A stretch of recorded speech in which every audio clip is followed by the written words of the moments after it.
Watu wote wanaoomba bila kufungua Biblia na kusoma neno la Mungu, ndani ya muda mfupi wataacha kuomba.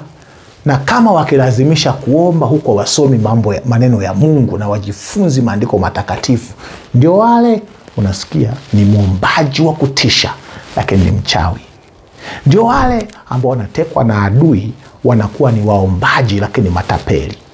Muombaji wa kutisha sana lakini mzurumati, mjanja. Kwa sababu gani? Watu wote wanaoomba bila kusoma neno, muda utafika watakoma kuomba. Watu wote wanaosoma neno bila kuwa na maombi wataishia kuwa kama Mafarisayo na Masadukayo, walimu wa kidini, watu wenye maarifa mengi ya Mungu, lakini kuna vitu vinatokea kwenye maisha yao ambao ni matokeo utemelezwaji wa maandiko wasijue. Yesu anazaliwa Bethlehemu ya Uyahudi, watu waliokuwa wanasoma maandiko hawajui kwa sababu walisoma bila kuwa watu wa maombi.